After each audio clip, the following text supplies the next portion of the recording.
Il y a un réflexe humain qui se déclenche dès que notre position est menacée. Ce réflexe n'est pas conscient, il est biologique. Quand un homme sent que son autorité vacille, son cerveau cherche une issue, et presque toujours, il choisit la même. Il explique pour rétablir l'équilibre, pour calmer la tension, pour reprendre le contrôle. Mais ce que les neurosciences montrent, c'est que ce réflexe produit exactement l'effet inverse. Plus vous expliquez, plus l'autre cerveau vous perçoit comme instable. Cette vidéo va vous montrer pourquoi ce mécanisme existe, comment il s'installe, et surtout pourquoi l'homme qui cesse de s'expliquer reprend instantanément une position haute. Votre besoin d'expliquer n'est pas une faiblesse morale, c'est une réponse neurologique. Lorsqu'un homme perçoit un désaccord, un regard froid ou une remise en question implicite, son cerveau active le système de menace sociale. Les neurosciences sociales ont montré que le rejet, la perte de statut ou la désapprobation activent les mêmes zones cérébrales que la douleur physique. Votre cerveau ne fait pas la différence entre un danger corporel et un danger de statut. Alors il cherche à faire cesser la menace. Et l'outil le plus rapide qu'il connaît, c'est le langage. Expliquer devient alors une tentative de régulation émotionnelle. Vous ne parlez pas pour transmettre une information, vous parlez pour faire redescendre la tension. Le problème, c'est que dans une interaction humaine, celui qui cherche à réduire la tension envoie un signal clair. Je suis affecté par ton jugement. Et ce signal est immédiatement capté par le cerveau de l'autre. Les études en psychologie sociale sont formelles. Le statut n'est pas attribué à celui qui explique le plus clairement, mais à celui qui semble le moins affecté. Quand vous expliquez longuement, vous montrez que la situation vous touche. Et dès que l'autre perçoit que vous êtes touché, il comprend qu'il a du levier sur vous. Ce processus est inconscient, automatique, universel. Il ne dépend ni de la culture, ni de l'intelligence, ni de la morale. Il dépend du fonctionnement fondamental du cerveau humain. Ce que vous devez comprendre, c'est que dans une interaction humaine, le contenu compte moins que le signal. Les mots rassurent l'esprit rationnel, mais le pouvoir se joue ailleurs. Il se joue dans ce que l'autre ressent, pas dans ce qu'il comprend. Les stoïciens l'avaient déjà observé, bien avant les neurosciences, bien avant la psychologie moderne. Épictète le formulait ainsi: « Ce ne sont pas les choses qui troublent les hommes, mais l'opinion qu'ils en ont. » Lorsque vous expliquez, vous ne transmettez pas seulement une opinion. Vous révélez votre relation intérieure à la situation. Et cette relation est immédiatement évaluée. Dans toutes les sociétés humaines, le cerveau social pose toujours la même question. Qui est le plus affecté ici? Celui qui est le plus affecté occupe la position basse. Celui qui reste calme, stable, non réactif, occupe la position haute. Quand vous vous expliquez longuement, vous montrez que la situation a pénétré votre espace intérieur. Vous montrez que vous cherchez à réparer quelque chose. Et réparer, dans une dynamique de pouvoir, signifie que quelque chose s'est fissuré. Prenons un exemple simple. Un homme pose une limite claire, sans agressivité, sans justification excessive. La limite existe. Point.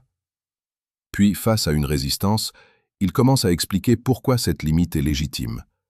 Il cite le contexte, il nuance, il rassure. À cet instant précis, le rapport de force bascule. Pourquoi? Parce que la limite n'est plus perçue comme une réalité, mais comme une négociation. Les Romains avaient une formule brutale: auctoritas non verbis, sed praesentia. L'autorité ne vient pas des mots, mais de la présence. Quand vous expliquez trop, vous remplacez la présence par le discours. Et le discours invite toujours la contestation, là où la présence impose le silence. Les recherches modernes confirment ce point. En psychologie sociale, on parle de dominance calme. Les individus perçus comme dominants ne cherchent pas à convaincre. Ils agissent comme si leur position allait de soi. Ils parlent moins, ils expliquent moins, ils justifient rarement. Non par arrogance, mais parce qu'ils n'ont rien à prouver. Et c'est précisément cela que l'autre cerveau perçoit. Il n'a pas besoin de mon accord. À partir de là, le respect émerge.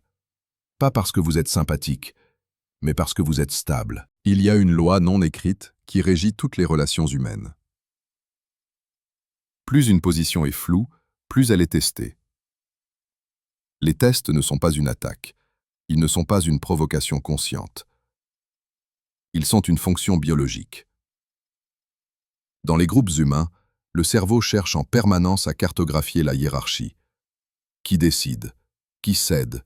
Qui tient? Et chaque fois que vous expliquez, vous offrez une information cruciale. Ma position peut être discutée. À partir de là, le test devient inévitable. Prenons un exemple simple, au travail. Un homme prend une décision claire. Elle n'est ni agressive, ni injuste. Mais face à une résistance, il commence à expliquer. Il précise son raisonnement. Il se justifie. Il cherche l'adhésion. Que se passe-t-il alors? La décision cesse d'être une décision. Elle devient un débat. Et un débat appelle une opposition. Le collègue teste davantage, puis un autre, puis le groupe. Pas parce qu'ils sont hostiles, mais parce que le cadre a cessé d'être solide. Même mécanisme dans les relations personnelles. Un homme pose une limite, puis il l'explique trop. Il veut être compris, il veut être juste. Mais ce que l'autre perçoit, ce n'est pas la justice, c'est l'hésitation. Et l'hésitation invite toujours un pas de plus. Un message de trop, une remarque de trop, un manque de respect léger. Chaque fois, le test augmente. Les stoïciens appelaient cela la perte de proérésis, la maîtrise de son axe intérieur. Marc Aurèle écrivait que l'homme vraiment libre est celui dont les décisions ne dépendent pas de la réaction des autres. Quand vous expliquez pour être accepté, vous abandonnez cet axe. Et quand l'axe disparaît, l'autorité suit. C'est pour cela que plus vous expliquez, plus les tests se multiplient. Non parce que les autres vous méprisent, mais parce que vous avez signalé sans le vouloir que votre position était négociable. Il y a une confusion fatale que beaucoup d'hommes font sans jamais la formuler. Ils confondent être juste et être respecté. Ils pensent que si leurs raisons sont valables, leurs limites seront acceptées. Mais le respect ne naît jamais de la logique. Il naît de la cohérence. Un standard n'est pas une opinion, ce n'est pas une préférence, ce n'est pas une discussion. Un standard est une ligne, et une ligne n'existe que si elle tient sans explication permanente. Dès l'instant où vous ressentez le besoin de justifier vos standards, vous venez de les transformer en demande. Et une demande peut être refusée. Prenons un exemple simple. Un homme dit « Je n'accepte pas qu'on me parle ainsi ». La phrase est claire, elle est posée, elle ne cherche rien. Mais ensuite il ajoute « Parce que tu comprends, j'ai vécu des choses et je pense que le respect c'est important pour moi ».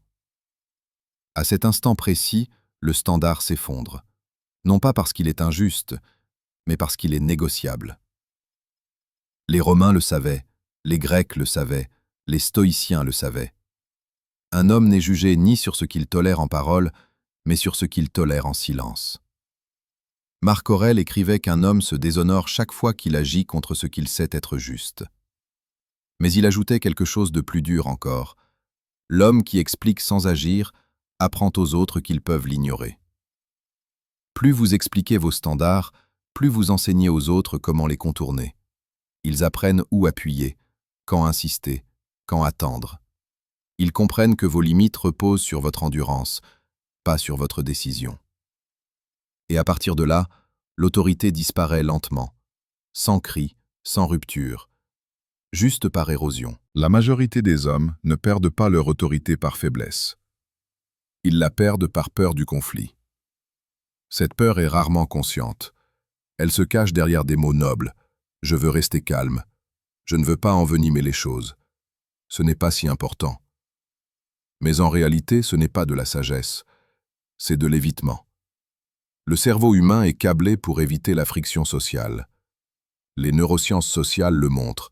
Le rejet, la tension, le conflit activent les mêmes zones que la douleur physique. Votre corps ne cherche pas la vérité. Il cherche la sécurité. Et la sécurité immédiate, c'est de céder. Mais voici ce que peu d'hommes comprennent. Chaque conflit évité est un conflit reporté. Et plus il est reporté, plus vous êtes en position de faiblesse quand il éclate. Dans les sociétés antiques, le conflit n'était pas vu comme un échec relationnel. Chez les Grecs, le débat, l'opposition, la confrontation verbale étaient des signes de statut. Celui qui n'osait pas s'opposer n'était pas perçu comme pacifique, il était perçu comme insignifiant. Un homme qui évite le conflit envoie un signal très clair, même sans parler. Il dit « Mon confort émotionnel est plus important que ma position ». Et à partir de là, les autres s'adaptent. Ils ne vous respectent pas moins par méchanceté. Ils vous respectent moins par cohérence. Regardez ce qui se passe concrètement. Vous laissez passer une remarque, puis une autre, puis une décision prise sans vous. À chaque fois, vous vous dites « ce n'est pas le moment ». Mais le moment ne vient jamais. Les stoïciens l'avaient compris. Sénèque écrivait que celui qui fuit ce qu'il craint devient l'esclave de cette crainte. Un homme qui craint le conflit finit gouverné par ceux qui n'en ont pas peur. Attention, il ne s'agit pas de chercher la confrontation. Il s'agit de ne pas la fuir.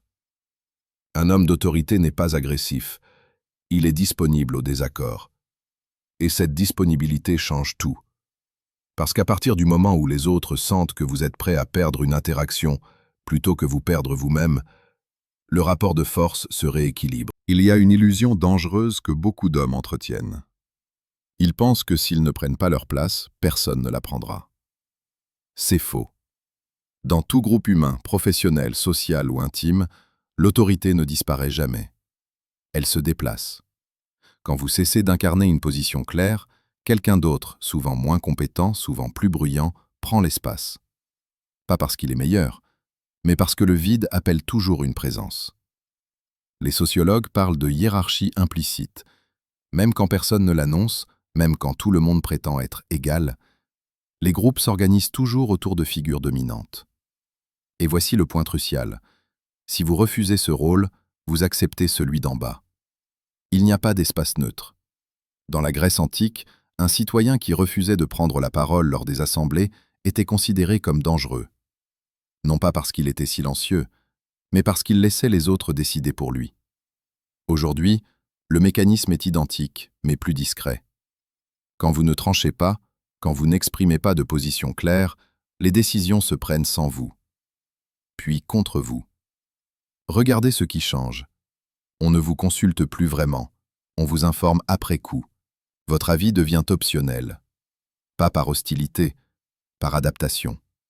Le groupe comprend une chose, vous ne protégerez pas votre territoire. Et un territoire non protégé est toujours envahi. Les stoïciens étaient lucides sur ce point. Marc Aurèle écrivait que renoncer à ce qui dépend de soi revient à livrer son esprit à ceux qui n'ont aucun intérêt à le respecter. Un homme qui ne s'affirme pas devient une variable d'ajustement. C'est ici que beaucoup se trompent. Ils pensent que reprendre de l'autorité nécessite de la colère, de la domination ou de la brutalité. C'est faux. L'autorité ne revient pas par le bruit, elle revient par la clarté. Il y a une vérité que peu d'hommes acceptent. L'autorité ne se réclame pas, elle se constate. Vous pouvez expliquer, justifier, argumenter. Si votre posture ne suit pas, rien ne change. La restauration de l'autorité commence toujours au même endroit, à l'intérieur. Les neurosciences parlent de cohérence comportementale. Quand vos paroles, vos décisions et vos limites ne sont pas alignées, le cerveau des autres détecte une faille, inconsciemment. Et face à une faille, l'humain teste, toujours. Reprendre son autorité, ce n'est pas devenir dur, c'est devenir prévisible dans vos standards et imprévisible dans votre tolérance. Regardez les figures d'autorité réelles. Un père respecté, un leader suivi, un homme écouté. Il ne parle pas beaucoup, il n'explique pas longtemps. Mais quand il parle, quelque chose s'arrête. Les stoïciens appelaient cela la gravitas, le poids intérieur. Cette capacité à rester immobile quand les autres s'agitent. Concrètement, cela commence ici. Vous ne négociez plus vos limites. Vous ne menacez pas. Vous n'explosez pas. Vous retirez votre présence là où elle n'est pas respectée. Et cela change tout. Parce que la présence d'un homme centré est une ressource rare. Quand elle disparaît, le groupe le ressent immédiatement. C'est contre-intuitif, mais plus vous parlez pour exister, moins vous pesez. Plus vous agissez en silence, plus votre position se solidifie. L'autorité revient quand vos actes deviennent constants, pas spectaculaires, pas violents, constantes. Et à partir de là, quelque chose bascule. On vous regarde différemment, on mesure ses mots face à vous, on ajuste son comportement, sans explication, sans confrontation. Parce que l'homme qui n'a plus peur de perdre sa place devient impossible à déplacer. Il faut maintenant regarder au-delà de l'individu, car la perte d'autorité n'est pas seulement un problème personnel, c'est un phénomène collectif. Quand trop d'hommes cessent de tenir leurs limites, ce n'est pas seulement leur vie qui se désagrège, ce sont les structures. Les familles deviennent instables, les équipes deviennent inefficaces, les organisations deviennent molles, les décisions se diluent, les responsabilités disparaissent, personne ne tranche, personne n'assume, tout se négocie, tout se justifie, rien ne s'impose. Les stoïciens l'avaient compris. Marc Aurèle écrivait que le désordre extérieur est toujours le reflet d'un désordre intérieur chez ceux qui dirigent. Une société sans figure solide ne devient pas plus libre. Elle devient plus anxieuse.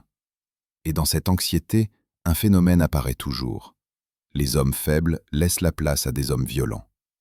Quand l'autorité calme disparaît, le pouvoir brutal revient, pas sous forme de sagesse, sous forme de contrainte. L'histoire est formelle. Rome tardive, république finissante, entreprise en déclin, familles éclatées, même schéma, même cause. Des hommes qui ont confondu gentillesse et absence de colonne vertébrale. Aujourd'hui, le monde ne manque pas d'intelligence. Il manque de solidité. Il ne manque pas de discours. Il manque d'hommes capables de dire non sans s'excuser, sans expliquer, sans se justifier indéfiniment. Et tant que cette solidité ne revient pas à l'échelle individuelle, elle ne reviendra nulle part ailleurs. C'est ici que tout commence, toujours. Épilogue. Ce que personne ne vous dira. Il y a une vérité que peu d'hommes acceptent d'entendre. Le respect ne se demande pas. Il ne se négocie pas. Il ne se mérite pas par la gentillesse. Il émerge quand quelqu'un sent qu'il y a une ligne qu'il ne peut pas franchir. Vous n'avez pas besoin de devenir dur. Vous n'avez pas besoin de devenir froid. Vous n'avez pas besoin de devenir agressif. Vous avez besoin de devenir clair. Clair sur ce que vous acceptez. Clair sur ce que vous refusez. Clair sur ce que vous êtes prêt à perdre. Car c'est là que l'autorité naît. Dans la capacité à laisser partir ce qui ne vous respecte pas. Le stoïcisme ne vous apprend pas à dominer les autres. Il vous apprend à ne plus être dominé intérieurement.